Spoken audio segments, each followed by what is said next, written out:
dia. Bom dia, Gui.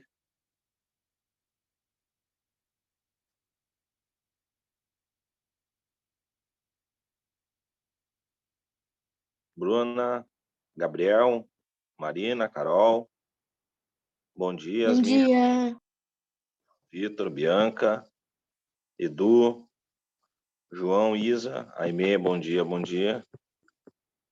Pessoal da aula síncrona e da aula síncrona que depois vai nos conferir também, bom dia. Dona Bruna de câmera, legal. Cadê o Pablo, hein? Deixa eu ver o teu recado aqui, Pablo. Aí, peraí. Vou ler aqui.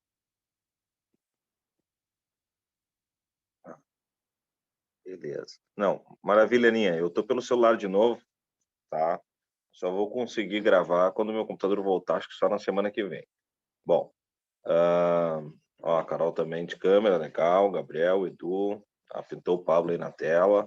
Agora tá bonito o negócio. Bom, gente, sobre o simulado, então, todos já estão corrigidos. Eu tive uma morosidade, especialmente porque fiquei sem telefone semana passada, tá? O meu telefone foi para o espaço, eu tive dificuldade de... Não, nem precisa, Ana, hoje nós vamos sem. Nós temos que exercitar um pouquinho sem. Obrigado, querido. E aí fiquei sem telefone, tive um pouco de demora, mas alguns eu já entreguei ontem, né? Aliás, a maior parte. Os demais eu entrego hoje e com feedback, como eu falei para vocês, né? Não só uma média de acertos, mas um mapeamento conforme a busca de curso, onde você deve focar aí os recursos que ainda sobram de tempo, né? Dentro das agendas já apertadas de vocês, mas para a gente fazer, alguns casos, até o refazimento da prova é necessário, tá? Então, nós tivemos bons desempenhos, aliás, excelentes desempenhos, né? Mas tem alguns caminhos que a gente tem que acertar a rota, mesmo nos bons desempenhos, tem uma ou outra matéria, que pode ser a pedra no sapato, ou alguns que ficaram um pouco abaixo da busca do curso que querem, né? Que faria uma boa média para outro curso, então é uma coisa da gente discutir também, enfim, a gente vai acertando o trajeto juntos, tá? Gente, quebrando a lógica do que a gente falou, né? Não ficar refém de métodos de ensino, hoje vamos de novo trocando mais ideia. Eu peço que vocês sejam tão interativos na aula quanto foram na semana passada. Eu só preciso que vocês lembrem onde é que a gente parou. Eu sei que eu dei a biografia do cara, né? Mas a gente não entrou no conteúdo duro, é isso? Nós chegamos até a parte em que Aristóteles volta e constrói o Liceu, ou estou enganado? Oi, João. Não tinha te visto aí, querido. Falem comigo. Isso. Beleza, Pablo.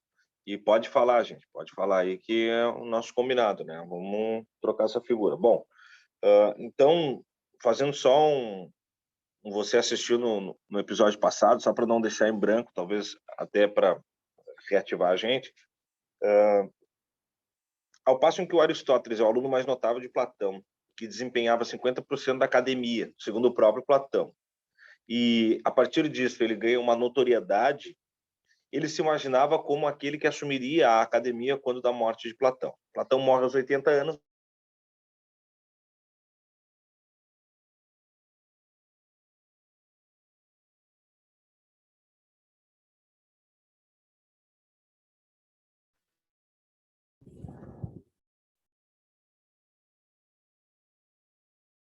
mas Aristóteles não é convidado. Isso é muito, não é cidadão ateniense. Inclusive, esse gentílico de Aristóteles pode ser sugerido na prova, sublimando o nome do autor. Né? Não é comum que isso aconteça, no caso de Aristóteles para que nós entendamos a importância dele não ser do grande centro cultural que é Atenas. Tá? Então, repetindo, Gabriel, ele é estagirita, que é o gentílico de quem nasceu em Estagira, um pequeno reduto da Macedônia, tá? Onde nós vamos ter o rei Filipe, o rei Alexandre, que vai ser, né, aluno do Aristóteles. O fato é que, em não sendo ateniense, nós entendemos ou precisamos conectar imediatamente a mensagem de que ele não tem os direitos da cidadania ateniense. Lembrando aquela bifurcação clássica dos gregos, do cidadão e do com direitos civis, né, e do personagem sem nenhum tipo dessa permissividade social, e ele por estrangeiro, assim como os escravos, mulheres, menores de idade, em algumas polis que não havia cumprido serviço militar, que também era o caso dele, mas especialmente por ser estrangeiro. Mas ele acreditou que pelo seu desempenho acadêmico ele ganharia. O Polemarco tinha, por exemplo, né?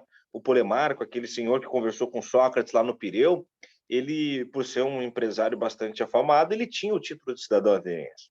Tendo o título, ele tinha os mesmos direitos civis e sociais que um cidadão da cidade. Bom, ele não foi conduzido ao cargo público de reitor da universidade, se a gente pudesse assim, ao nosso tempo, e isso fez com que ele se frustrasse, se indignasse, voltasse para sua terra natal e lá assumisse a espinha dorsal do que a família sempre produziu, que foi atender a família real. Porém, como eu disse para vocês, né, o avô, o pai, gerações passadas foram médicos da família real. E ele não tinha interesse na medicina, o Aristóteles sempre teve interesse na biologia, né? Ele queria fazer um estudo mais voltado para natureza botânica, né? Fazia taxidermia de animais, fazia catalogação de plantas, estudava aspectos climáticos, ao passo que também desempenhou física, economia, matemática, política, astronomia, ética, e uma infinidade de coisas que dá essa pluralidade de Aristóteles e que avoluma ele 2 ou 3 pontos a mais do que Platão e Sócrates. Se a gente pegar o aspecto econômico, quase todos os grandes termos usados na gíria econômica até hoje foram cunhados pelo Aristóteles. Ele os inventou neologicamente, mesmo tudo do grego. Ao passo em que ele, então, se frustrou, voltou, não foi ser médico da família real, mas se autorizou, pelo seu perfil, a se tornar uma espécie de tutor do filho do rei Filipe, que era o Alexandre Magno, conhecido como Alexandre o Grande. Vocês têm mais domínio do que eu das aulas com o Marcito. Ao passo em que ele tutorou Alexandre o Grande, o Alexandre, quando do início da sua juventude, passa a ter aqueles insights de se tornar o Darth Vader da Macedônia e convidou Aristóteles para ser o seu estrategista de guerra. O Aristóteles rejeita o convite porque não quer se anexar a invasões, né? E volta para Atenas. E aí é onde a gente parou nossa aula. Ao voltar para Atenas, o Aristóteles, então, na força da raiva, ele, já que não pode ocupar o cargo da reitoria da Academia Platônica, ele funda a sua própria universidade, o Liceu.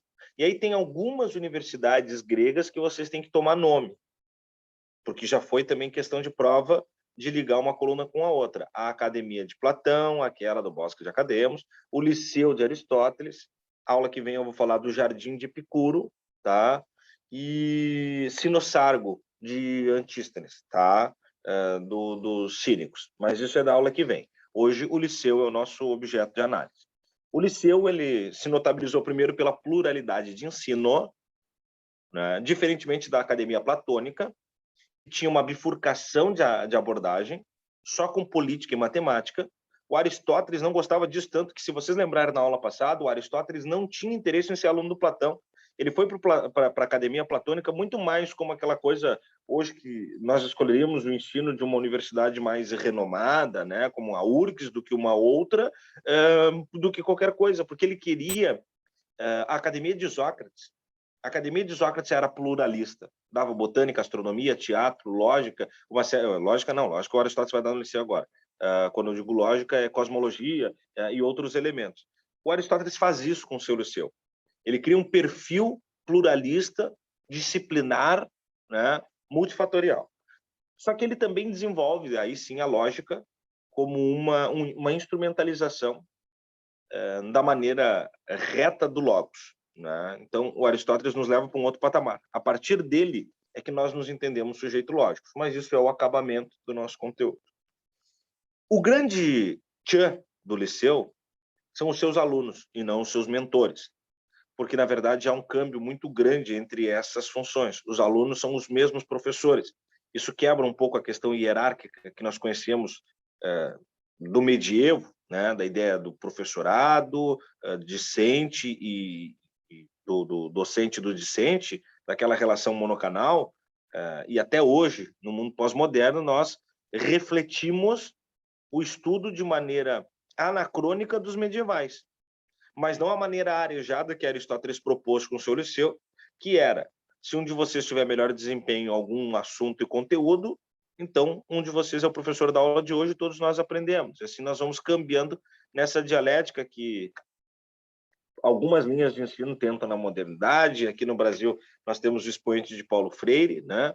Mas esse é um dos grandes baratos. O outro grande barato, que transforma a aula do Aristóteles completamente lúdica e diferente do que o Platão propunha, do que se propunha até então e do que nós conhecemos até hoje, é o perfil dos seus alunos. Eles ficaram conhecidos na história, vocês precisam anotar, é questão de prova, os peripatéticos. E são os peripatos, os peripatéticos, os que andam, os ambulantes. Então, esse era o barato da aula do Aristóteles, e, enfim, dos demais professores. Eles davam essa aula em trânsito nos jardins do Liceu, ou pela rua mesmo. Aí agora é a hora de vocês começarem a entrar na aula, tirar essa cara de cu com cãibra, essa cara de joelho que vocês estão aí, e me explicar o seguinte: o que vocês acham que muda do cara ter uma aula sentado, como vocês estão tendo, e ter uma aula caminhando pela rua? O que efetivamente faria a diferença a ponto disso ser um conteúdo até exigido em prova? A palavra está com vocês, eu não tenho pressa, tenho até o meio-dia. Particularmente, eu gosto muito de escrever e eu me sinto mais inspirado a escrever em locais movimentados e barulhentos, especificamente porque o fluxo de ideias fica maior com mais coisas acontecendo. Coisas do cotidiano que chamam a atenção para o que aquilo pode significar. Enfim, uma coisa vai puxando a outra. Eu acho que uma aula caminhando pela cidade seria extremamente interessante. Depende, cara. Se a gente fizer essa aula caminhando pelo centro, vira jogos vorazes. Quem ficar vivo até o final é que é o vencedor da aula. Não seria muito prático, não. Mas eu entendo onde tu quer chegar. O Pablo também pega, talvez, o principal teor da ideia aristotélica. O Aristóteles é um empírico, um empirista, se vocês preferirem. Isso também é outro atributo que tem que estar anotado por vocês, né? Acho que por o corpo em movimento a mente trabalha melhor. Isso, Bruna, é por aí. É complementar ao que fala o Gui, e também o Pablo pega o outro elemento. São dois fundamentos, tá? O primeiro deles é esse, o empirismo. O que o Aristóteles já se notabiliza com relação a Platão é que ele rejeita Platão. Ele é o aluno menos platônico do Platão, e por isso o mais notável. Olha como isso, mesmo que paradoxal, é interessante. Platão tinha uma premissa que, se vocês lembrarem no início da aula, que a filosofia surge do espanto, né? Que era uma coisa socrática. Ele abraça essa ideia. Eu tenho que estar me espantando com as relações pré-estabelecidas para desenvolver filosofia. Pois Aristóteles percebe que, para promover um espanto, uma novidade, algo que surge do nada, quase como uma produção autônoma, eu preciso rejeitar as estruturas vigentes. E por isso o Aristóteles se cria, ganha musculatura, se vitamina, filosoficamente falando, rejeitando Platão. Porque se eu tentar superar as teorias do meu mestre, eu produzo novas teorias, e teorias que, se melhores, serão assimiladas como caminho. Então, ele é o cara que fica batendo de frente com Platão o tempo inteiro. E isso é um grande mecanismo de lembrete de prova. Aquela coisa, não é aprendizado, é decoreba. Se tu não lembrar do Aristóteles na prova, pelo menos, ou do Platão, pelo menos escolha um deles para você estudar. O outro, tu já imagina que é mais ou menos o contrário. Vamos lá. O Platão é o cara da matemática, Aristóteles odeia matemática. O Platão é o cara racionalista, Aristóteles é o cara empirista. O Platão é o cara que diz que existe uma teoria das ideias, que cria uma matrix em que nós temos mente e a mente produzindo um universo e o corpo se relacionando com um universo inferior, simulando um universo real. O Aristóteles diz que isso é papo de quem tomou balinha, não faz sentido nenhum, só tem 5 sentidos que introduzem na gente, no aspecto intelectivo, as informações do mundo que nos rodeia. E isso é o empirismo. Tato, olfato, visão, paladar e audição são ferramentas que, através das experimentações, vão nos denotar o conhecimento que nós temos. Hoje tem sol, só sei que tem sol porque estou vendo. Eu sinto cheiro de café, só sinto cheiro de café porque o olfato me entrega, o paladar, porque palato isso, a tessitura de algo porque toco, etc, etc, etc. As informações, elas estão no universo, elas não podem estar produzidas no autoplay na minha mente. Elas são capturadas por aquilo que eu me relaciono. E aí, é por isso um dos motivos pelo qual ele joga os alunos para caminhar no mundo. Porque como é que eu vou dar uma... E aí a questão da experiência, por isso nós falamos da teoria e a prática. Olha a experimentação prática como um fundamento necessário. Como é que ele vai dar uma aula de botânica mostrando uma planta no papel, se ao passo em que ele está falando da planta, a planta está ali fora e ele pode mostrar para os alunos? Ou falando de astronomia, sobre o alinhamento das estrelas, ou qualquer outra coisa. Então é isso, Pablo. É uma degustação do universo físico. Quando tu fala mundo real, esse mundo real, esqueçamos a questão da irrealidade platônica, ela é bastante confusa, louca, e ele já ficou para trás, mas esse mundo real de Aristóteles, ele passa a ser o mundo físico, que é o único mundo aceitável, tangível, né? Bom, tá certo, ele leva os alunos para essa correlação com o universo físico. Mas tem um outro fator que é o que o Guilherme falou, que é curioso. Ele é bem simples, o Aristóteles não tinha esse conhecimento na época, até porque não se tinha uma garantia de que era o cérebro quem produzia conhecimento. O próprio Platão chega a dizer nos seus livros que o conhecimento residia na área do peito, né, entre o coração e comprimido pelos pulmões. Perdão. E aí depois ele criou aquele elevador que nos mostra que o conhecimento vai para todo o corpo, lembra? Que nós temos um tipo de conhecimento capturado pela cabeça, o outro tipo pelo peito e outro tipo pela pelvis, né? Então são três instâncias diferentes. Bom, o Aristóteles não. Ele entende a noção de que o intelecto ele é forjado pelas experiências, mas que há uma diferença de captura do conhecimento conforme a disposição do corpo.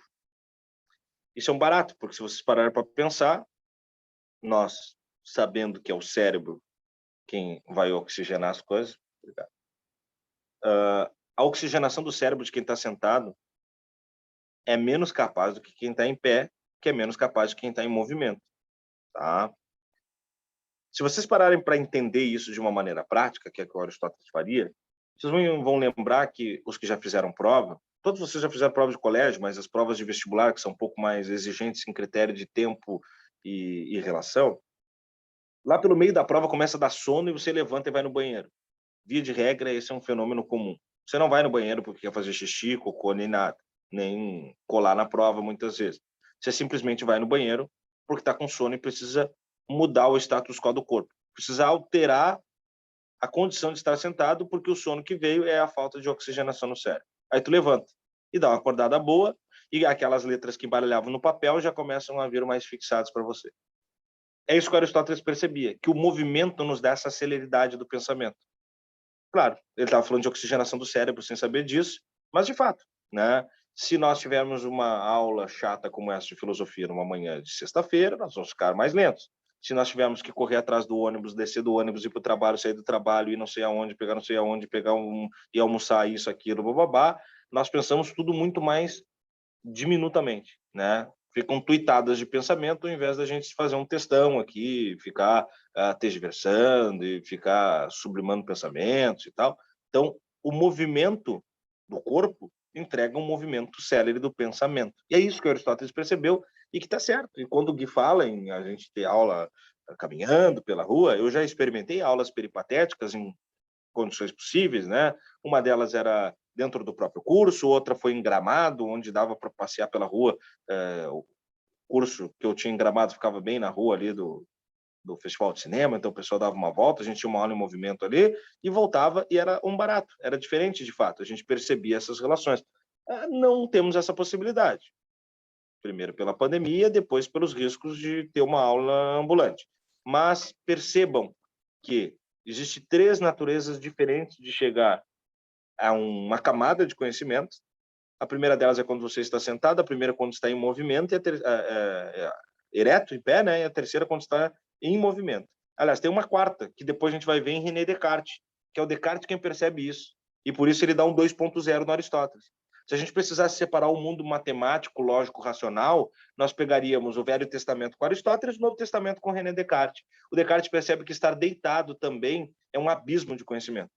Aí vocês vão lembrar que os melhores tetos, ou talvez os mais malucos da vida de vocês estavam deitados, né? É deitado que o cara pensa, né? Se eu morrer, minha mãe me mata, aquela coisa toda. E não sei o quê, né? Será que existe inferno e céu? E essa mosca aqui, será que é uma mosca, é uma câmera espiã? É deitado que tu tem todas essas viagens. Isso, Bruna. Essas viajadas antes de dormir, ela não se dá só porque tu está no estado inerte. mas se dá especialmente por uma questão de fluxo de chegada epistêmica, né? Que será tema depois, quando a gente vê o Conto Sponville e outros nomes aí. Sentado no troninho, Guilherme, daí tem uma outra relação mais emblemática, e quando tu é o pensador de... Mas essa aí a gente passa, viu? Gabriel, ela não sei se ela é superior, mas ela é completamente diferente. O Descartes te diria que é superior, porque afinal de contas ele nos elevou para uma maneira de entender o mundo tão logicamente, mas tão mais logicamente do que o Aristóteles com a sua lógica simplória, que nós não conseguimos produzir nenhum tipo de conteúdo pós-Descartes que não seja baseado pelo plano cartesiano de Descartes, pelo entendimento matemático de Descartes. Tudo passa por esse filtro da racionalização das coisas, né? Aí ele vai naquela pira do penso logo sou, que a gente traduziu errado e ficou penso logo existo, né? O cogito ergo sum, enfim, mas isso é tema para quando a gente chegar nesse maluco aí. Bom, aí o Aristóteles fundou o Liceu, ficou nessa pegada, e dava aula dando banda, e não sei o que, bababá, e pipipi, bababá, e assim ele levou a vida até os 63 anos de idade, mais ou menos, 65, não há um registro perfeito, ao passo em que nessa época o Alexandre já estava bem fumegante nas suas invasões, domínios, dizimações de civilizações, né? Estava se tornando, como eu costumo dizer, o grande Darth Vader macedônico. E aí vocês têm os registros das aulas de história, eu não fico chovendo no molhado. Mas o Alexandre convida o Aristóteles para retomar o plano, ele não quer, e nisso o Alexandre é derrocado, né? Ele morre no campo de batalha, tem aquela cena emblemática, o Bucéfalo é atingido, o cavalo dele, ele cai ferido, vai ser tratado, cuidado, mas morre em decorrência de ferimentos do campo. Bom, a partir do momento da queda de um grande imperador ou de um grande ditador, isso é histórico, todos os seus asseclas são perseguidos. Veja que isso aconteceu, inclusive, com boas pessoas, não necessariamente com ditadores. Se nós pegarmos o Jesus Cristo, a partir da morte dele, todos os apóstolos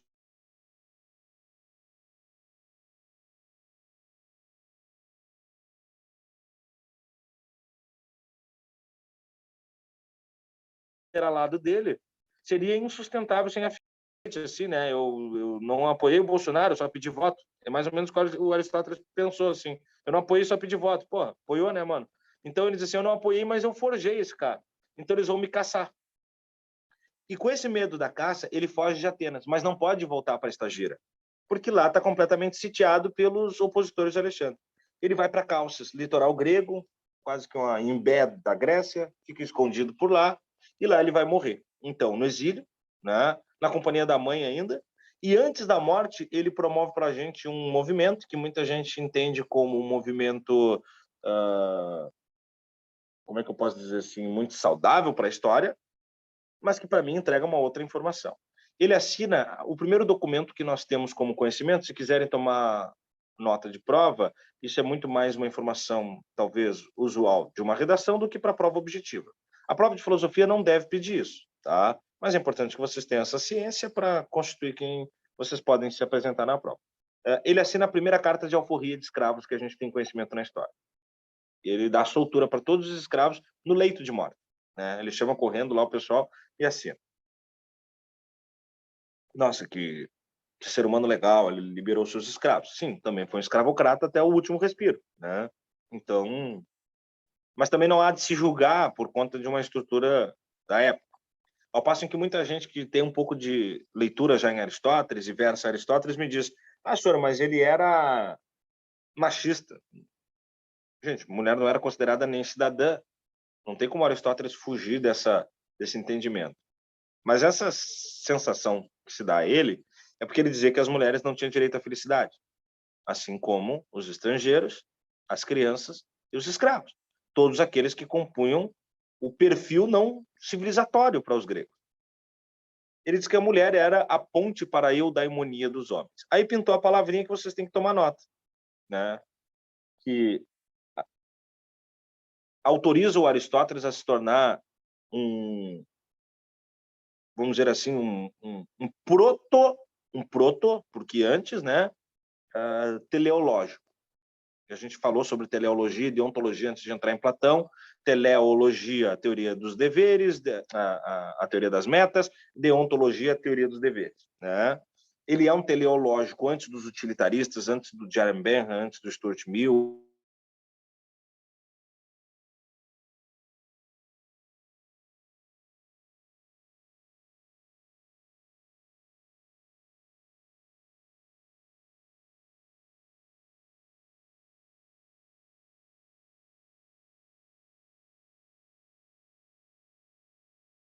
dos homens.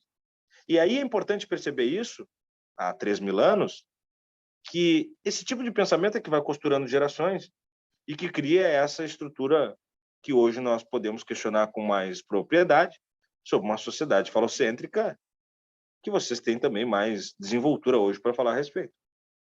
O Aristóteles dizia, por exemplo, que o homem livre precisa obrigatoriamente se envolver com arte, especialmente a música, diferente do que o Platão dizia, né? Mas ele não deve tocar instrumento artístico, porque tocar instrumento artístico, como o Guilherme tocava agora no intervalo, e estou sabendo que ele faz umas músicas legais para vocês, não era papel de homem livre porque era um movimento. E fazer movimento como quem toca um violão é a mesma coisa de fazer um movimento de quem bota pedra e cimento num prédio. E quem bota pedra e cimento é pobre ou escravo. O homem livre não. E quem toca instrumento é escravo porque é movimento. Então, o homem livre, ele é autorizado a consumir música, ouvir, se deliciar com a música, mas não produzir. Escrever nem pensar, Guilherme. É que os gregos não escreviam, né, Gui? Eles eram músicas, apenas as melodias, né, instrumentais. Raramente nós teríamos as entonadas, enfim, as mensagens épicas. Isso vai ficar um pouco mais com os romanos e com os bardos, mas os gregos até tinham, mas não era uma tradição. Mas pense comigo, se a gente pegar no mundo moderno, se pegar um sujeito que gosta, sei lá, de música clássica, que é só melódica, instrumental, esse sujeito ele pode até nem tocar um piano, um cello, um violino, um oboé, mas ele senta e fica ouvindo e consumindo música, como se aquilo o diferenciasse no tecido social. E é uma herança dessa relação do Aristóteles. Aristóteles tem algumas passagens interessantes, assim, ele foi muito consultor, tá? Ele era chamado quase que como um profissional de consultoria mesmo para determinar algumas estruturas das cidades. Em algumas cidades ele fez essa mentoria sobre os escravos. Outras ele fez sobre as mulheres.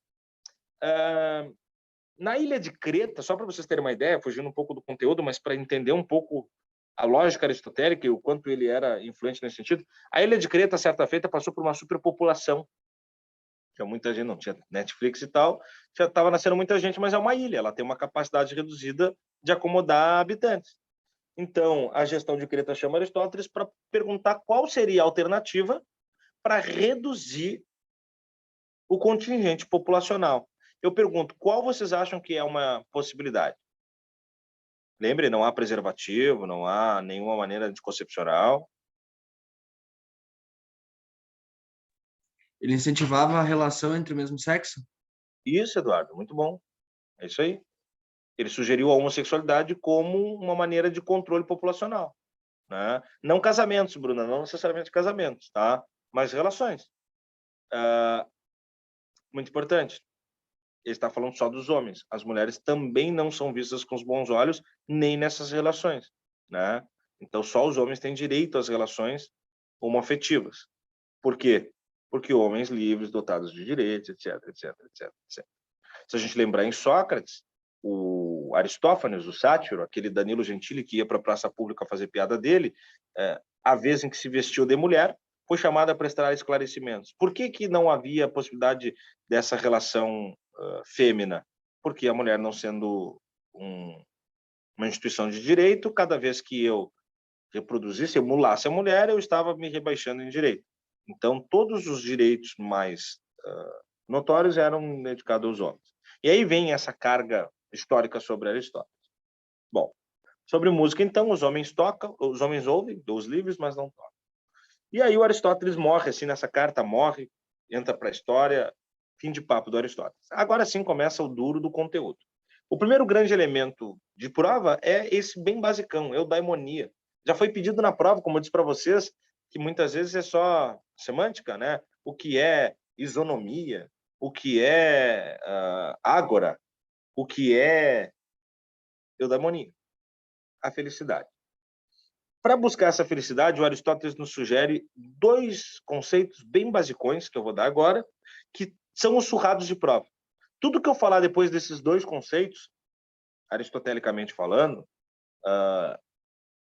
é menos recorrente de prova, é menos provável de prova. As duas coisas que mais caem são as duas mais básicas. A lógica, por exemplo, que não é o que eu vou falar, a lógica caiu nos 3, 4 primeiros anos de Enem quase como uma fissura. Depois ela sumiu da prova a ponto de eu nem dar mais em aula. A lógica, ela foi condensada na prova do Enem, que se vocês pararem para perceber, quem já fez, é uma prova lógica de pé a rabo, né? Ela é toda lógica. Só que ela é lógica no sentido mais cartesiano, de instrumentalizar a maneira de pensar e conectar as coisas do que aquela lógica formal, estrutural e matemática, premissa maior, premissa menor, chegada a uma conclusão, em que nós conseguimos pegar um texto rígido e transformá-lo num cálculo matemático. Isso está fora. Não é isso que a prova do Enem quer, porque ela quer o teu conteúdo pluricanal. Ela quer a tua capacidade de conectar conceitos, de conectar disciplinas, de conectar contextos, de conectar, de consistir num conteúdo ou num conhecimento mais amplificado. Então, a lógica, por si só, ela nos reduziria. Ela cai da prova. E aí, Aristóteles fica com 2 conceitos básicos. O primeiro deles é o animal político. Pode anotar. Animal político. Não há novidade, a própria terminologia nos explica. Animal e político, né? Nós somos animais políticos. Existem diversas instituições animais que têm níveis hierárquicos de compreensão social, como as abelhas, as formigas, os lobos, os gansos, né? Existem várias maneiras de produzir uma relação política no mundo animal, mas nenhum outro integrante de fauna e flora produz um entendimento político como o ser humano, que é por isso que acaba tomando o topo dessa cadeia, que é o quê? Ser racional e social. Nós temos as duas coisas à disposição. Nem todos fazem uso, né? A maioria não faz uso do racional, uma grande parte do social. Mas o animal político é o sujeito que precisa, não que pode, mas que precisa conviver em sociedade. Nós carecemos da necessidade do convívio coletivo, é isso que vai dizer o Aristóteles. Nós precisamos entender coletivamente as coisas. O pensamento liberal, que surge a priori com o John Locke, que se motiva no Adam Smith, que vai se desenvolver para as escolas austríacas do mundo moderno, elas entendem que a grande instituição é o indivíduo por si só, e não o indivíduo em aspecto pluri. Ela rompe com o entendimento grego, que é o precursor da democracia, que é talvez aí a grande máquina do tempo do viés político de uma social-democracia progressista. Eu não quero alinhar as coisas, mas vou parando por aqui para não trazer elementos partidários, mas há sim, em Aristóteles, essa primeira grande preocupação de que a regência das coisas precisa se dar em conjunto, tá? Não é possível, segundo Aristóteles, que nós cheguemos ao apogeu do entendimento da capacidade humana, a busca pela eudaimonia, se e quando vivendo em isolamento. Se nós pegarmos na literatura, a história nos mostra sempre que os personagens que se isolaram se animalizaram. O Tarzan, o Mowgli, o Robinson Crusoe. No cinema, se a gente pegar o Tom Hanks no Wilson, lá na bola, lá que ele tá na porra da ilha. O que acontece com esses caras? Eles perdem parâmetro de sociabilidade, desde o uso de um garfo, que daí é uma convenção, ao entendimento de sons, voz, regimentos, normativas, né? Sensibilidade, perde tudo. Perde toda a tessitura, perde toda a epiderme de um sujeito social, de um sujeito que convive, que administra as relações, né? Se vocês pegarem no cinema aquele filmezinho de Sessão da Tarde, quando o Tarzan vai para a cidade, é quase como se soltasse um gato selvagem no meio das pessoas, né? É isso que Aristóteles percebe, que o isolacionismo nos tiraria, na própria caverna, Gabriel, muito bom, na caverna platônica, né? Ou na caverna mesmo, quando a gente lembrar a necessidade urgente e primitiva do Lanfuller lá dos exploradores de caverna, né? Nós reduzimos a nossa psique. Psique, que nos traz a ideia de psicologia, para os gregos é a alma. Reside na alma a capacidade intelectiva, é a mensagem que Aristóteles nos passa. Tanto é que na psicologia vocês não tratam cabeça, vocês tratam comportamento, que é uma coisa difícil de entender. E ela passa muito mais do que informações neurais, ela passa por um entendimento. E esse entendimento se dá nessa relação de comportamento também.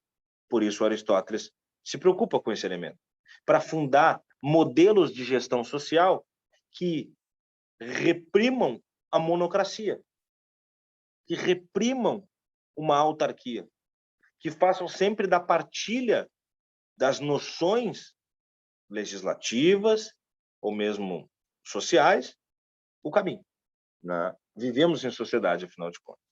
É daí que vem essa necessidade de partilha, de participatividade, né? De construção de parlamentos, de plebiscitos, de assembleias.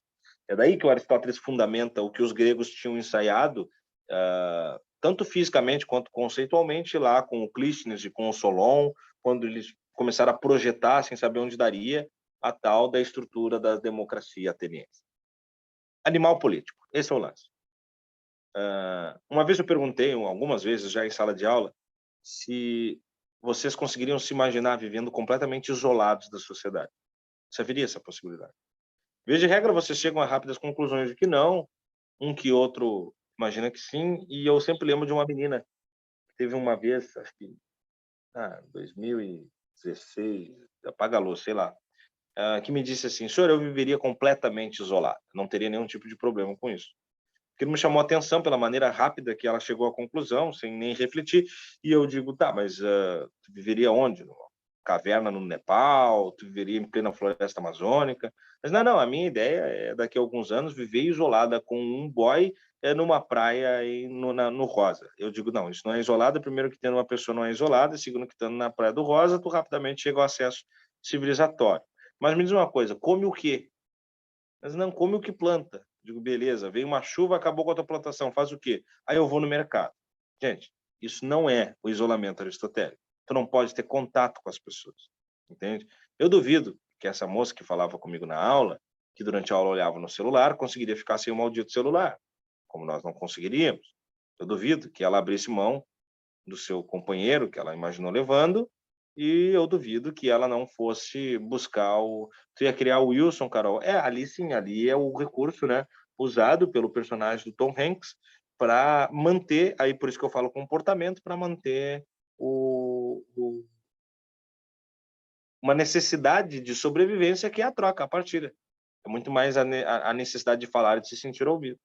O Deus Ex Machina, tu achou que foi dela, ou Pablo? Foi uma solucionática, como diz o outro aqui, né? É o Deus Ex Machina da historinha dela. Muito bem lembrado. Interessante como tu lembrou do conteúdo. Bom, para chegar à eudaimonia, esse sujeito político, o homem, esse animal, capacitado pela razão e pela sociabilidade, ele precisa de uma ferramenta. Aí vem o elemento que percentualmente foi o que mais caiu em prova, não só do Aristóteles.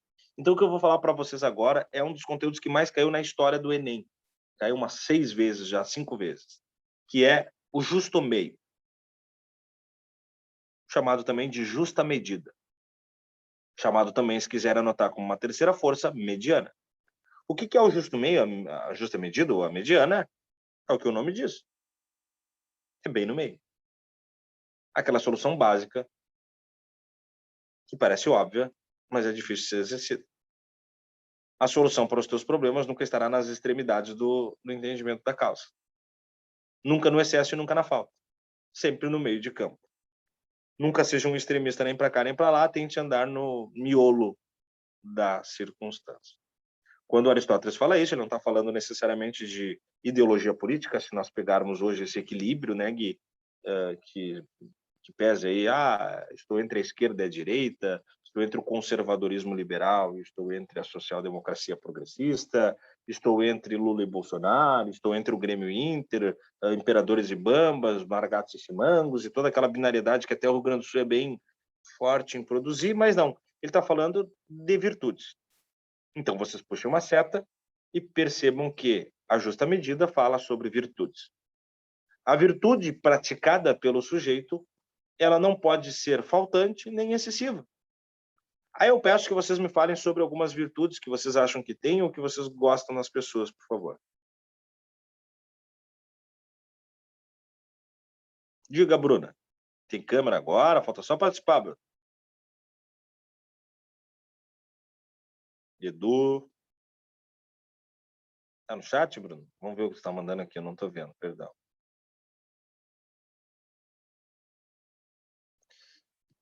Tu não mandou nada, Bruno.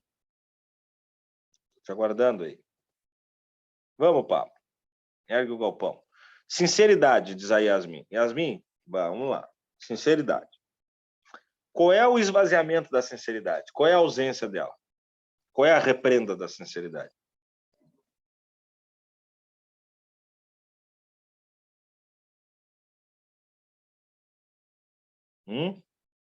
Mentira, Marina? É mentira, Yasmin? Mas a mentira não é o contrário da verdade? Verdade e sinceridade são as mesmas coisas? Eu posso ser sincera, mas não ser verdadeiro. Ou não? Absorção do problema que traz calma, controle. É mais elaborado, Pablo, mas o controle é o esvaziamento da sinceridade? Vamos lá, eu posso ser sincero e falar para uma pessoa o que eu penso dela e ao mesmo tempo eu ser uma pessoa que não é verdadeira?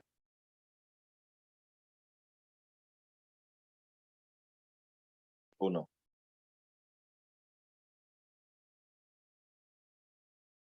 Eu posso ser honesto ao mesmo tempo em que eu minto? Pode, de forma que tu seja... O principal de tu não seja enrolado. Que tu não seja exposto que tu é o chinelão que tu tá mentindo na cara dura. O chinelão é do caralho. Tu Mas existe tem um que ser time argumentativo no mínimo, convincente. convincente. Tá, mas daí eu estou promovendo uma sensação de sinceridade e não estaria sendo sincero, mas não necessariamente Professor, mentiroso. Diga. se, por exemplo, assim, se eu viro para a pessoa com quem eu me relaciono e digo que ela é a menina mais linda desse mundo, Pensou. não é verdade. Pelos padrões de beleza, não é verdade. Mas para mim é verdade. Então, tecnicamente, eu estou mentindo e falando a verdade ao mesmo tempo. Tá. É um bom exemplo, cara. Mas não diga isso para ela, tá? É verdade, sempre verdade. Verdade e sinceridade não necessariamente se atribui. Você se apegar à verdade. O que você tinha que se apegar é o pensamento aristotélico da lógica. É que uma coisa não necessariamente é antítese da outra quando esvazia esta coisa, tá? Eu consigo sim ser verdadeiro, sincero, eu consigo ser sincero e não verdadeiro, eu consigo ser não verdadeiro e não sincero. São os três elementos de causa da lógica, as três possibilidades. O fato é, Aristóteles pede que nós não nos apeguemos nem ao esvaziamento e nem ao enchimento exacerbado da virtude. Se eu faltar na sinceridade, vamos pegar essa ideia de vocês da falsidade, eu chamaria de não sinceridade. Talvez a falsidade seja a antítese da verdade, mas tudo bem. A não sinceridade, se eu não for sincero, como o Gui aí, que diria para a namorada que ela é a mais bonita do mundo, ao mesmo passo em que se ele entrar na tela do celular, ele vai ver ali a Margot Robbie, talvez ele perceba que não está sendo sincero. Se ele não for sincero, enfim, para a menina, sei lá, Guilherme, se ele não for sincero, há uma ausência. Agora, e se for sincero demais? É o caminho também? O que vocês acham? Aí vem o controle que tu falava, Pablo, exato, isso, para manter a educação na pessoa. Peraí que eu perdi. Agora vocês estão falando todos juntos, eu perdi. Deixa eu voltar no teu recado, Pablo.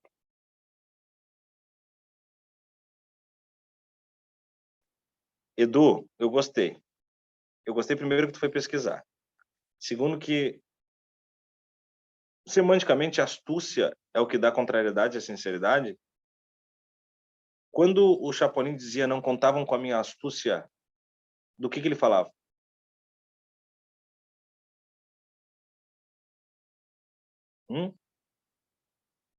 Eu sei que a geração de vocês já não assiste tanto Chapolin.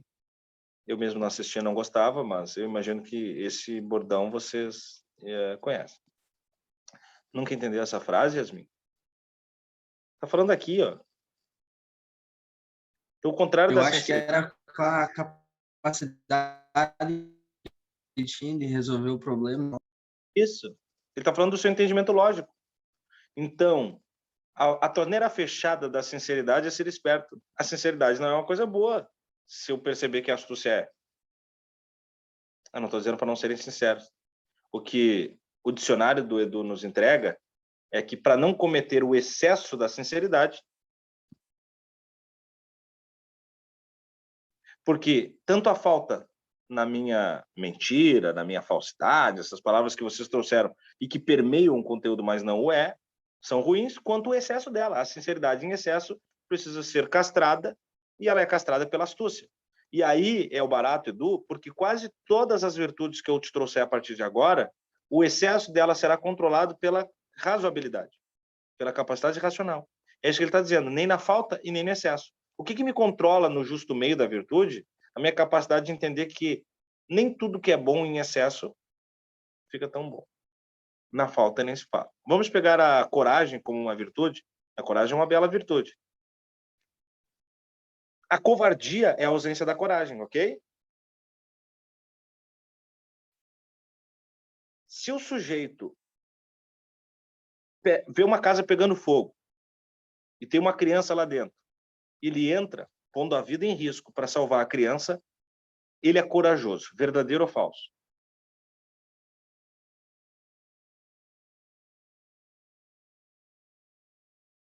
Eduardo, vocês me enlouquecem com isso.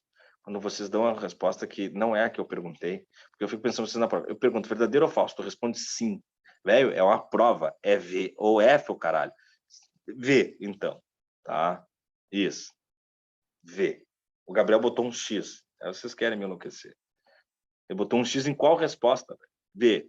É verdadeiro. Entrar numa casa pegando fogo para salvar uma criancinha, uma pessoa indefesa, é verdadeiro. O sujeito está andando pelo zoológico, viu a jaula do leão, botou o braço pela jaula, o leão abre a boca, ele bota o braço dentro da boca do leão. Isso é coragem, verdadeiro ou falso? Burrice, Eduardo, viu? Falso. Está sendo burro, diz a Carol. Para reprimir o verdadeiro ou falso, para esvaziar a coragem, vocês não me dizem que ele está sendo covarde, vocês dizem burro. Vocês levam mais uma vez para o contrário da astúcia. Se controlar o excesso de uma virtude é o que o Eduardo encontrou no dicionário como astúcia, que é a sabedoria, ao praticar a falta de uma virtude, vocês consideram burrice, ou falta da capacidade intelectiva, ou não uso da capacidade lógico-racional. De certa forma, é. Quando tem dois emblemas para mim assim que são muitas vezes considerado coragem praticado constantemente por pessoas e que vocês vão entender agora que de coragem não tem nada. Tanto é que muitas vezes é chamado de valentia, que é uma variação de coragem. A ponto de, para negativar essa valentia, que é uma valentia sem necessidade, nós chamamos o sujeito de valentão. Quando se chama o sujeito de valentão, não é um elogio. É uma maneira de esvaziar a sua atitude, entre aspas, corajosa, sem a falta da racionalidade. Ou como disse alguns de vocês, a burrice. Primeiro é o cara que, por exemplo, que eu acho essa sensacional, assim, do nível de idiotia, que é o cara que ele olha até onde o salva-vida diz que pode ir, e ele vai até depois daquilo para testar a força do mar. E testando a força da natureza, ele acaba, enfim, imbricado por alguma onda, se afoga, às vezes até vem a óbito. Eu não posso dizer que esse cara foi corajoso. Não posso. Ou mesmo um cara que quer mostrar força através da capacidade física, buscando uma briga. O que é melhor, o João, o Eduardo? O covarde vivo ou o corajoso morto? O covarde vivo? O covarde vivo. O cálculo que tu fez é lógico, racional. Porque não está Corajoso falando. morto. Tu acha que o corajoso morto? Hã? Tu acha que vale o corajoso morto, João? Porque ele vai sobreviver, né? Não, ele morreu, velho. É o corajoso morto. Vamos lá. Tu arrumou uma briga comigo, com o Eduardo, com o Pablo, com toda a turma. E nós vamos te pegar na porrada. O que tu faz? Tu corre ou tu encara? São 10 bonecos. 15 bonecos. Aumentou, agora tem 20 bonecos. Tu corre ou tu encara? Não. Tu não é o Van Damme, né, velho? O covarde é o que vai sobreviver. Ah, então é melhor dar no pé, não é? Faltou virtude da coragem. Mas faltou a virtude da coragem por um cálculo racional. É isso que eu estou dizendo.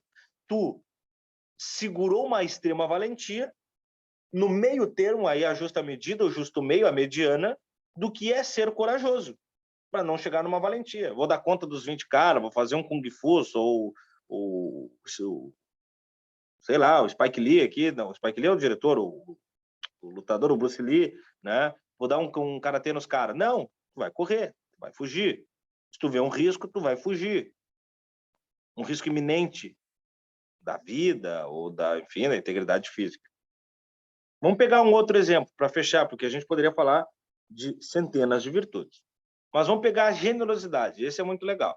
A generosidade é uma virtude bonita, né? A falta da generosidade é o quê?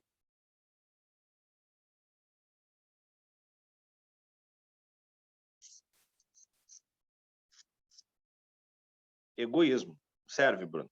É legal ser egoísta ou não? Dá fruto? Rende? Não. E o excesso? Isso, Pablo, isso. Eu acho um barato essa definição, Pablo. O herói de guerra que vira uma medalha, uma estátua, um busto. Ele vira para quem? Porque para ele não, né? Ele vira em referência de assimilação dos outros do que vale a pena morrer para se tornar notável ainda que na morte. Não faz sentido nenhum. Prefiro não virar uma estátua e continuar vivo, né? Diga lá a ausência da generosidade e egoísmo. O excesso da generosidade. Se vocês precisassem categorizar.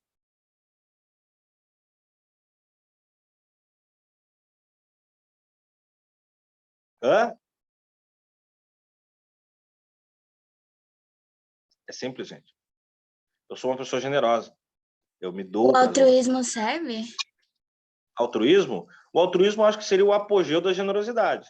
Não sei se o excesso, mas o apogeu. A melhor faceta da generosidade, que é ser um asceta, né? Que é não se preocupar consigo de modo em que só interessa o bem-estar do outro. Esse é o filé mignon da generosidade, mas não é o excesso, não é a sobreposição. A sobreposição da generosidade, alguns de vocês poderiam responder rapidamente, como o Edu pesquisou astúcia, seria burrice. Ser bom demais, demais, demais, demais, demais, não é nada inteligente. Então percebam que nas extremidades vocês vão encontrar sempre uma falta do domínio intelectual sobre as circunstâncias, que é isso que o Aristóteles está nos atentando. Quando tu usa a tua capacidade intelectiva para manter as tuas virtudes no médio termo, tu encontra a felicidade. Se tu for uma pessoa egoísta, tu pode ser feliz, mas não fará os outros felizes. Só que a eudaimonia aristotélica, ela exige as duas coisas. Ser feliz e maximizar o prazer do outro. Você tem que buscar a excelência no fazimento do amor, do bem-estar social e da eudaimonia alheia. Dizendo isso, eu tenho que ser feliz e fazer os outros felizes. Quando eu sou egoísta, posso ser feliz, mas não faço ninguém, então não vale. Quando eu sou generoso, eu faço os outros felizes e também me faço feliz, porque aquela atitude me lustra uma série de valores que me faz me sentir bem. Só que se eu for generoso demais, eu só me dou e ninguém se doa para mim, eu me frustrarei, sim ou não? Porque eu perceberei que eu vou e ninguém vem. E isso não me fará feliz. Então o cálculo também não bate, porque eu tenho que ser feliz e fazer os outros felizes. Então, na ausência, eu faço os outros, mas não sou. No excesso, eu faço os outros, mas não sou. E aí? Então eu fico no médio termo. Sempre no médio termo. Se vocês quiserem brincar de justa medida, podem jogar outras virtudes na tela e a gente vai desdobrando elas e veremos sempre que o excesso é um problema, a falta é um problema, fiquemos no meio. Aí vem aquela pedrada, se a felicidade do outro não te faz feliz, tu é invejoso, mas é difícil de aceitar isso. Não, mas aqui não adianta, porque daí a felicidade do outro não é produto criado por ti. E a eudaimonia grega necessita da tua atuação no produto felicidade. Se tu não atuar, ela é contemplativa, simples e notadamente. Não adianta. Ela é parcial. Bom, matando o animal político e matando a justa medida, vocês têm aí o grande carro-chefe aristotélico para a prova. Aí vem o outro elemento que não tem caído, eu particularmente não vejo na prova agora, e vou explicar o porquê, mas que é uma possibilidade sempre iminente de prova. Comecemos com os modelos de gestão, os tipos de governo. Aristóteles cria um extrato, ele estratifica, ele discrimina os tipos possíveis de governabilidade e a sua degeneração, a sua faceta degenerada, errática, ruim, né? Claro, gente, existe mais do que os 3 modelos clássicos que o Aristóteles prega. O próprio Platão nos falou de atmocracia, nos falou de sofocracia, nos falou de outras estruturas de modelo. Nós vamos pegar só os 3 clássicos, são os 3 de prova. São os mesmos 3 que o Montesquieu, lá na frente, no final do ano, vai pegar e vai nos retomar. Mas são 3 tipos de governo. O governo de um, o governo de poucos e o governo de muitos. O governo de um é chamado monarquia. Mono, um. A ideia da monarquia, monocratos, kratos, poder, o poder de um, né? Na monarquia, um governa. Agora eu pergunto para vocês, a monarquia é boa ou ruim?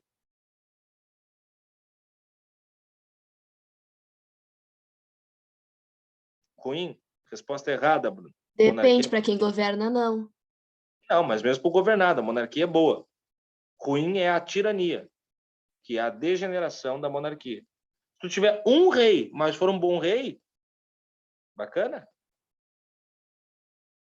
Porque se eu te perguntar assim, se a monarquia é ruim, quer ver uma coisa? Responde bem no grau aí. A monarquia é ruim? É. Foi o que tu me respondeu. A aristocracia, que é o governo de poucos, é ruim? Clube do Bolinha só organizando tudo, é ruim? Responda, mulher. Sem medo? Responde o que vem na cabeça. Não, Bruna. 5, um ponto de interrogação? Não. Firmeza. Não tenha medo. Se tu acha que sim, é sim. Ou se tu acha que não, é não. Um 5 pontos de interrogação é igual a lepra, não é nada. Tá. Sim, não. Tá. E a democracia é boa? Que é o governo de muitos? Porque se a monarquia é ruim, a aristocracia é ruim, a democracia é legal?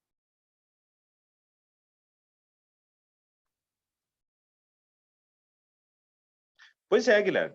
Nós estamos em pleno estágio de democracia. Não me parece estar um lugar muito legal de se viver, não. Nenhum governo seria ruim, Yasmin? Não, todos são. Mas todos podem ser bons. É esse o gap do Aristóteles. É aí que vocês têm que se ligar. Mais uma vez, são conceitos bem básicos, mas que a prova nos traz e nós não podemos cair na imediata percepção da coisa. Quer ver? A monarquia é a face pura do governo mono, de um só. Monarquia, mono, um cara governando. O boneco chega lá, ele manda quem pode, obedece quem tem juízo. Ele é um cara legal. O nosso monarca é um cara legal, ele faz o bem para todo mundo, ele tem um governo legal. Então tá tudo certo. Pode seguir aquele cara quando ele morreu o filho, quando ele morreu o filho do filho, quando morreu o filho do filho do filho, cacete a 4. Agora, esse cara é um tirano. Aí ele degenerou. Então, a degeneração da monarquia que é ruim. É a tirania, vírgula, ditadura. Né? Que também é o mesmo termo usado para governos de exceção em estados democráticos e aristocráticos. Tá, o cara governou mal, ele é um tirano. A face degenerada é que é o problema. Aí nós temos o governo de poucos, a aristocracia. A aristocracia ganhou uma carga histórica muito negativa. Quando eu falo a palavra os aristocratas, as pessoas já imaginam pessoas ruins. Os aristocratas não necessariamente são ruins. O que são ruins são os oligarcas, que é diferente dos aristocratas. Quem são os oligarcas? A face degenerada da aristocracia. Os aristocratas é um pequeno grupo que, por um mesmo motivo, gerencia um estado social. Ou seja, nós temos que encontrar um teor para justificar o porquê que nós vamos escolher um pequeno colegiado de gestores. Vamos pegar o motivo que sempre foi escolhido, os mais ricos. Via de regra, por isso que a aristocracia ganha essa pejora, é que um pequeno grupo de ricos acaba governando toda a galera. Então a gente já sabe que os aristocratas, eles têm uma tendência quase que imanente de se tornar oligarcas. porque, via de regra, eles vão se degenerar. Eles vão se degenerar porque eles não vão fazer um governo para todos, já que é um pequeno grupo de ricos que vai governar somente para ricos. Só que a gente pode pegar outros motivos para ser o pequeno grupo. Não precisa ser só dinheiro. Vamos dizer que a nossa turma fosse um Estado e a gente fosse criar um modelo de gestão aristocrático. E nós não pegássemos o aspecto econômico. Vamos pegar os 5 melhores ranqueados no simulado. É um aspecto intelectivo. Tendo noção de que os 5 melhores no simulado são os que estão racionalmente melhor preparados para nos gerenciar. Então, nós pegamos João, Pedro, Paulo e Ana e eles são os nossos governantes. Se forem bons, serão aristocratas. Se eles só governarem para eles e para o seu pequeno grupelho, são oligarcas. Vamos pegar um outro elemento, a faixa etária. Nós vamos dizer que os 5 mais velhos serão os nossos governantes. Se eles governarem para todos, jovens, maduros e velhos, bom, aristocratas. Se eles só governarem para eles e para os amigos deles, oligarcas. O problema é que tanto na monarquia quanto na oligarquia há uma tendência quase que indissolúvel de se degenerar. Por quê? Porque quando é um cara que está no comando, a chance desse cara cometer abuso de autoridade é absurda. Um pequeno grupo também. Aí vem o terceiro modelo, que é o modelo que vocês mais gostam e que é questionado por Sócrates, Platão, e que eu particularmente também não sei se funciona no atual estágio pós-moderno que estamos, que é a democracia. O democratos, o povo no poder. O governo de maioria. Tome cuidado. Não é o governo de todos, como alguns de vocês procuram na prova. E a prova, às vezes, extrai dos poucos pega-ratão que tem. Não existe o governo de todos. Senão nós temos que fazer assembleia a cada tomada de decisão. Especialmente numa democracia representativa, que é o nosso caso. Nem na democracia direta dos gregos. Porque muitas vezes, quando vocês estudam os gregos, a sensação que passa é que cada vez que um grego queria aprovar uma lei ou uma tomada de decisão, todo mundo ia para a praça e levantava o bracinho. Não. Tinha já o seu extrato daqueles outorgados dentro de uma eclésia, era a Assembleia Popular, de fazer o direito a voto. Bom, na democracia, a maioria governa, seja diretamente, seja representada por um parlamento ou qualquer outra estrutura. Dizendo isso, há uma degeneração da democracia, que é a demagogia. Agora é a vez de vocês participarem da aula mais uma vez, o que é uma demagogia. Oligarca, Gabi, vamos lá. Oligarca é a degeneração da aristocracia. É o pequeno grupo de gestores públicos que governa somente para esse pequeno grupo, buscando benefícios somente para esse grupo, refutando a sua obrigação para com o grande grupo, rejeitando o seu compromisso. Tá? Estamos na democracia. Demagogia é a hipocrisia da democracia. Bonita definição, Bruno. É. O demagogo é um hipócrita por natureza. Mas eu pergunto para vocês, como é que uma democracia seria hipócrita? Não é uma pessoa. É um modelo de gestão. Como seria hipócrita?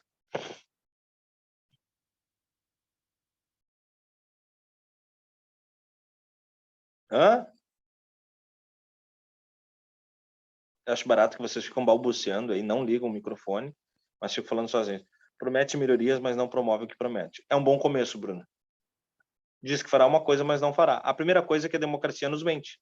Ela nos promete que será o governo da maioria, os 50% mais um. Só que não o é. A democracia sempre é uma oligarquia. Vamos entender o Estado Democrático de Direito no Brasil, no seu modelo de representação, no poder tripartite bem divisionado.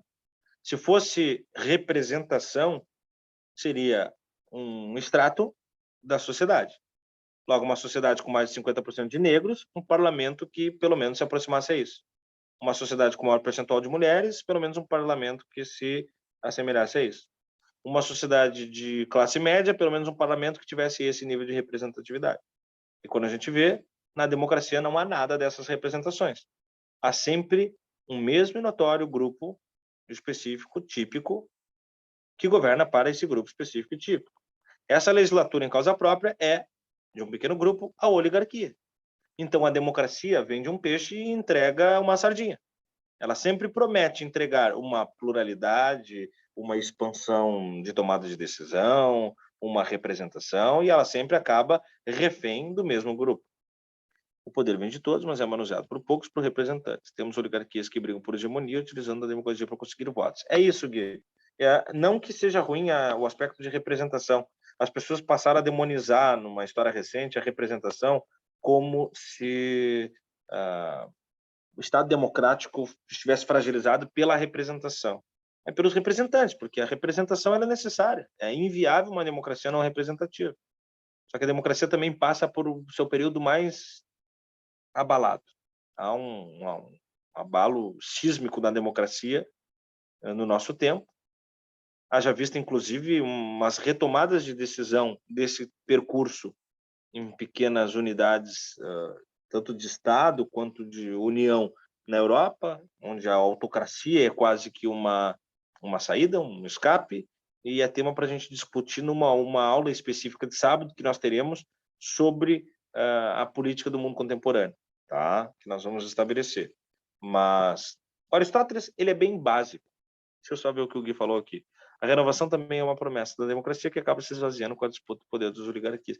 Pois é, aí é que está, Gui. Por exemplo, se a gente pegar as reformas políticas do Brasil, ela sempre vai ser permissiva com a manutenção do poder dos mesmos, por um motivo muito óbvio. Porque eles são os legisladores e legislam em causa própria. Por isso, oligarquia. Nem aristocracia. É logo uma oligarquia. Tá? Só que esse resumo aristotélico ele é basicão.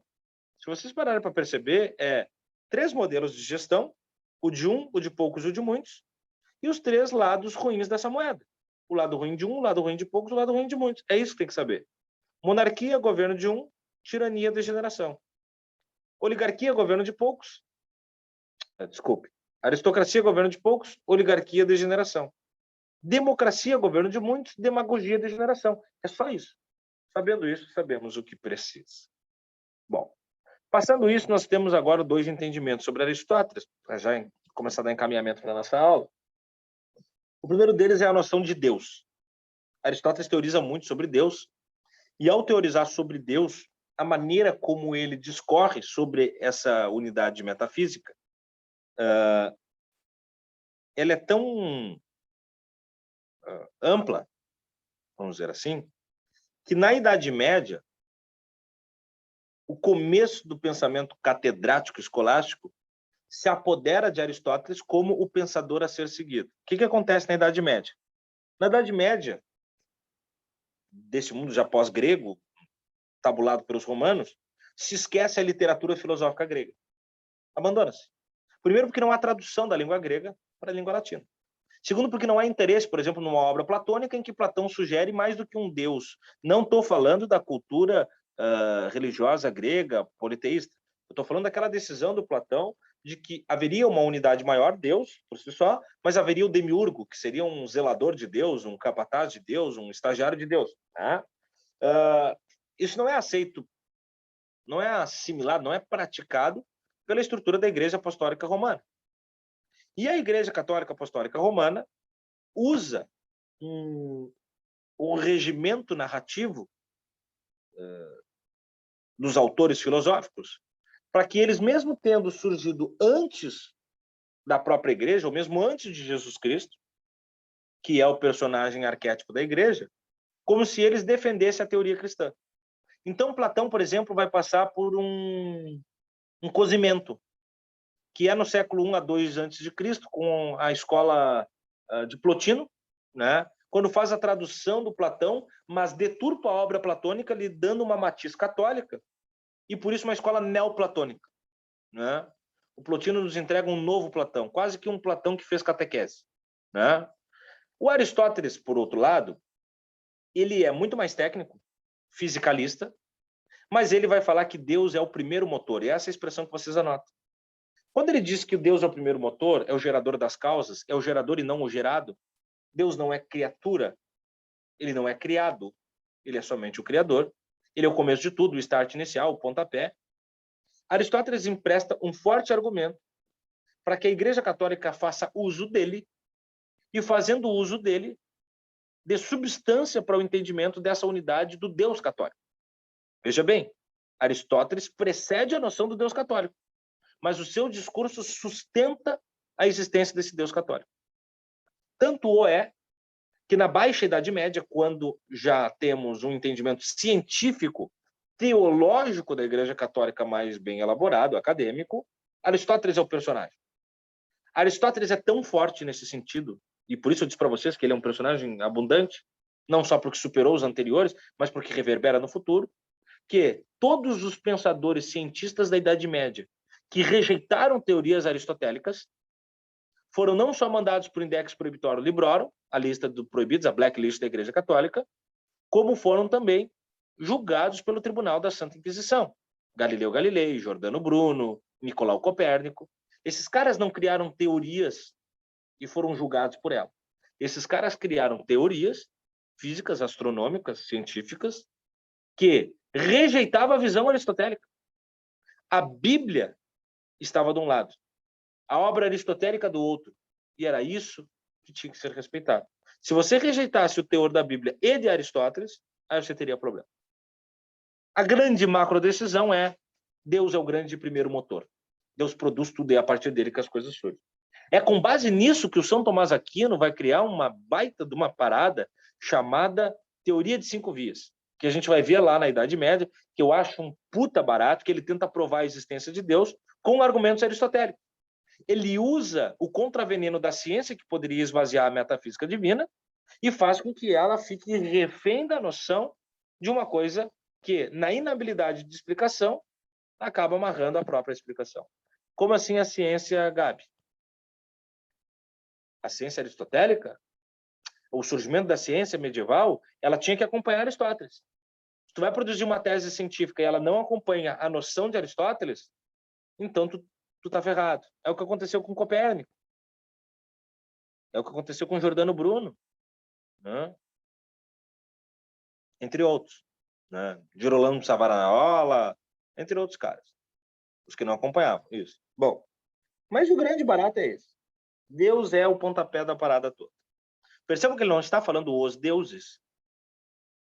Já há uma superação politeísta ao entendimento universal de Deus como uma estrutura anterior, talvez até o próprio Olimpo. Se já existia ateus, já, Pablo. Inclusive, a gente viu que Sócrates foi julgado por ateísmo, né? Por ter rejeitado os deuses tradicionais da cultura grega e ter cultuado outros deuses, que não seria nem ateísmo, mas eles conseguiram colocar ele imbricado em 2 acusações, né? 3, na verdade. A terceira era a pederastia, né? E a corrupção de jovens de caráter moral e político. Mas existiam outros ateus. O próprio Protágoras de Abdera foi perseguido, condenado e fugiu por não crer nos deuses. O Aristófanes, o Xenófono de Colofal também, que é anterior ao Sócrates, cultuava depois de muito tempo o Deus Sol, mas que rejeitava os deuses gregos, quase como um ripongão, né? Achava que Deus era que o Sol era Deus e o resto era a narrativa de controle. A gente vai ver logo agora, quando eu acabar Aristóteles, o período helênico, com 4 correntes em que o Epicuro diz que a crença na religião é somente um controle da atitude moral. Que o homem sábio não teme Deus, porque não há nada após morte. Então não tem o porquê temer, porque tu não vai lá pro Tártaro, como promove o Platão no mito de Er, para saber se tu pode subir aos Campos Elíseos ou baixar no inferno. Bom, quando Aristóteles nos entrega essa relação de Deus promotor, ele vai desdobrar a partir dali o entendimento físico das coisas. Ele começa com ato e potência, ou potenciato. Melhor dizendo, potenciato. É melhor vocês irem pela ordem. Anota aí. Potenciato. Potenciato é uma estrutura física. Estou falando de física. Tá? Só que ela é tão forte que ela se tornará argumentos, ou pelo menos teores, do pensamento existencialista schopenhaueriano e nietzschiano, para falar sobre comportamento. Tá? Que não deixa de ser físico, mas daí tem um outro elan. Potência é a capacidade de ser, é a possibilidade do vir a ser. Potência é a antessala do ato. Eu tenho potência de me levantar. Quando me levanto, cumpri a potência, efetivei o ato. Eu tenho potência de dar um soco. Eu sei que posso dar. Quando dou o soco, efetivei o ato. Eu tenho potência de tomar esse café, que eu sei que se eu levantar o braço e levar a xícara até a boca, virar ela, eu posso tomar esse café. Quando eu faço, efetivei a potência. Então, tudo que é ato, toda ação, toda mecanicidade do mundo físico é precedido por uma potência. Logo, nada começa de um surgimento espontâneo. Tudo é precedido por um cálculo físico, mecânico, natural, pragmático da natureza.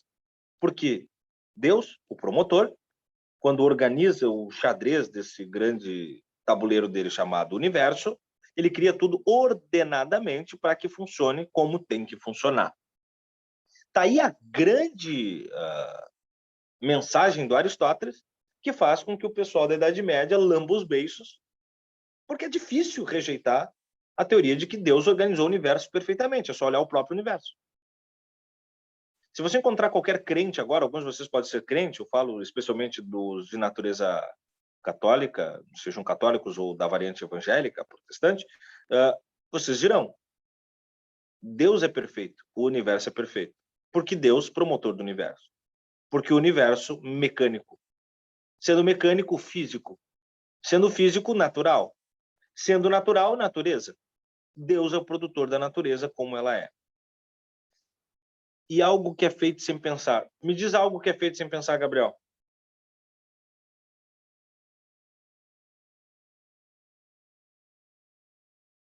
Vamos voltar para Parmênides? Me diga algo que não existe. Me diga algo que não pode ser pensado. Me diga algo que não é.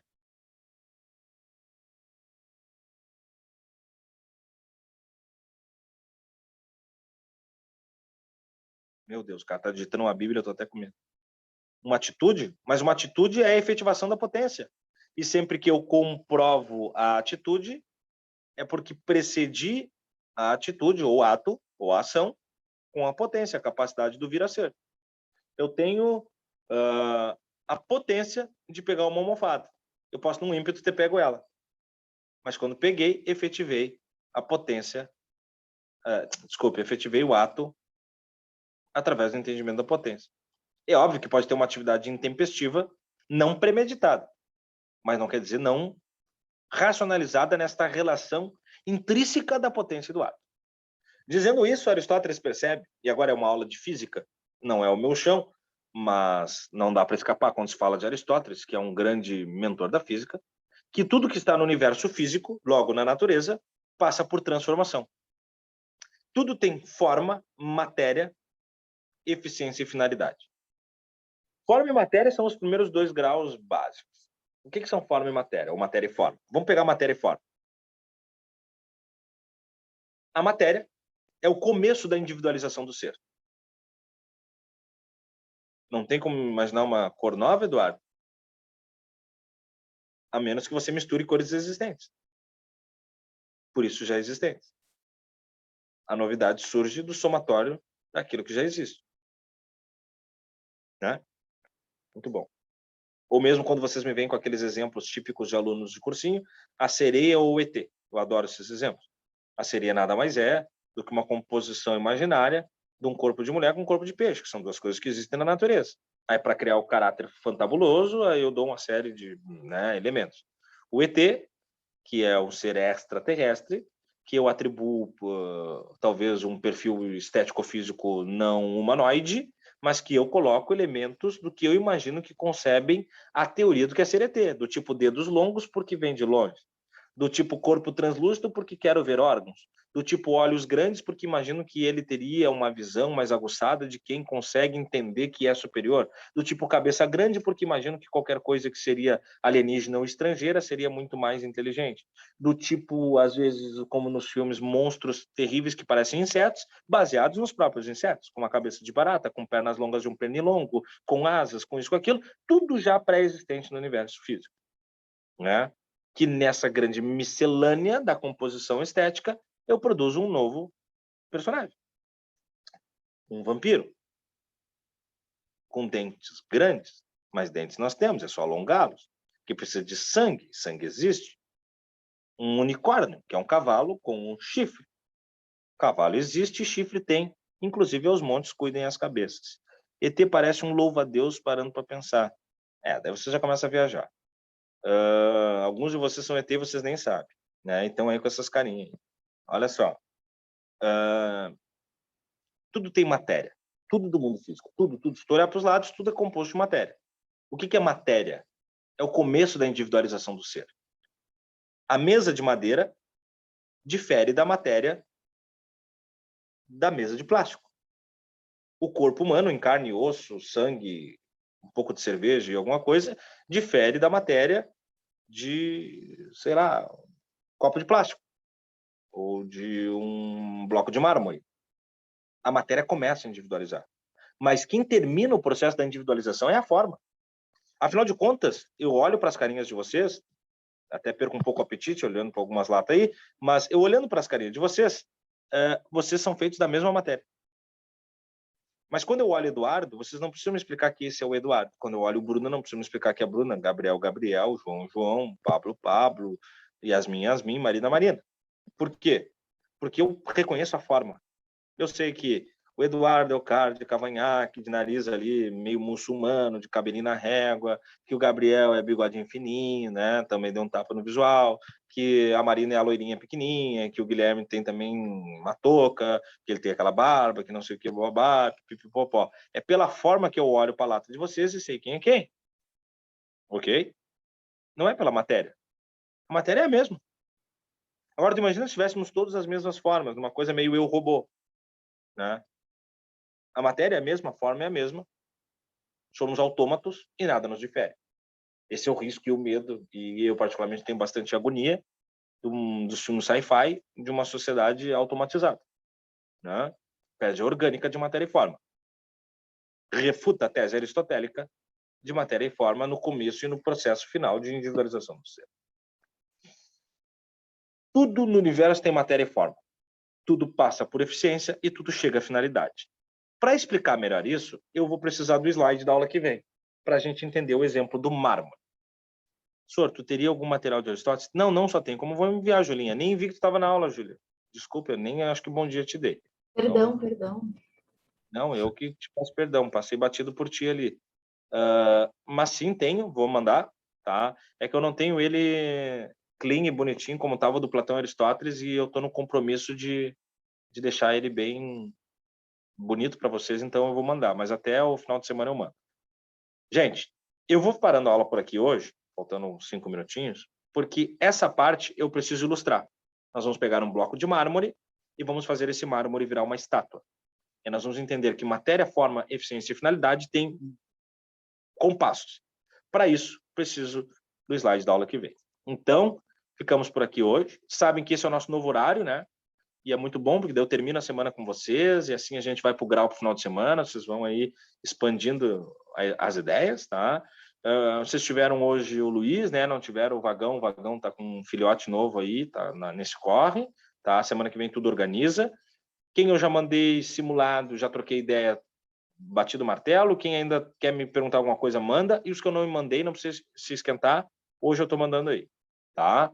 Os que não fizeram, quiserem fazer, podem fazer, me chama, vamos conversando, vamos trocando figurinha. O negócio é a gente dando vitamina para o nosso processo de aprovação. É sempre muito bom estar com vocês. Eu vou ficando por aqui. Beijo, beijo. Tchau, tchau. Fui. Tchau, Sor, bom fim de. Como